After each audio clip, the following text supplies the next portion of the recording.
All right, joining me now is King Asset Management Scott Martin. Scott, it's great to see you. Thanks for being here. We haven't been alive since '84, so I mean that was our year, and I mean that's good to know. Great historical reference.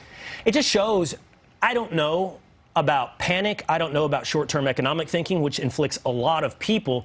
It might actually just be that they had a narrative in their mind that they wanted to come true, and unfortunately that narrative didn't survive 1 month.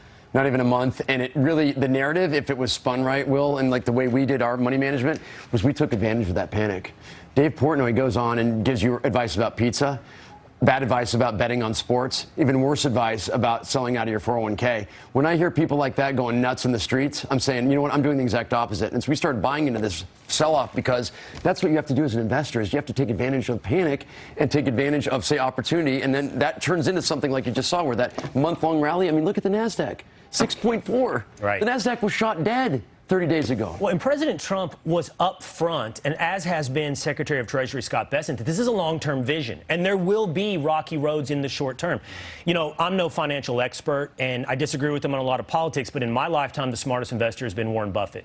And he has never been one to think short-term, but only long-term. Trump told us all of this is about the long-term. He did, and he's making the moves that say long-term is locked in.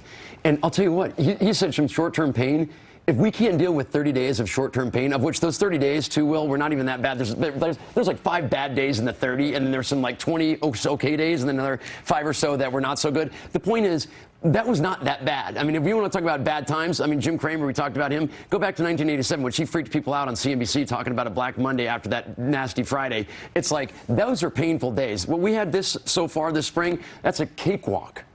Don't you think as well, Scott, that the story isn't yet over? Like, we're not at the end of some parade and now the band is playing.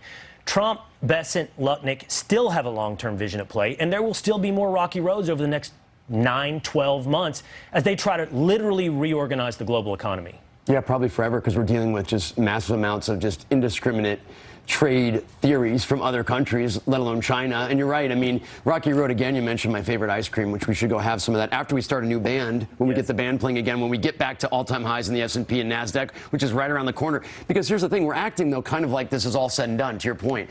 And it's not time to say, get out the bag of mushrooms and go listen to the Grateful Dead like Janet Yellen did, which just sounds really cool that she did in China, like, I don't know, 4 years ago when she was a Treasury Secretary or Fed Chairman, if she even remembers. The point is, those happy times aren't exactly here again, but the air was pointing much further up than it was, say, 6 weeks ago. And not pointing down like as was suggested by the panic. Pretty much everybody. The panicans, which I love, and I'm a fan of mannequins and panicans now, if I can say that. And also, I'll tell you what happens, though. Now, Will, we've kind of seen the framework of how Trump's going to lay out his playbook, maybe. And now we're going to start to see, hopefully, a lot more countries come together and say, okay, even though he's a little bit boorish, he's a little bit heavy-handed on the language, he does want to do deals, he does want to be fair, and he wants everybody to work together. And that's pretty awesome, considering when we came off of, what, 4 years ago, all that 4 years, we didn't do anything about anything. Right.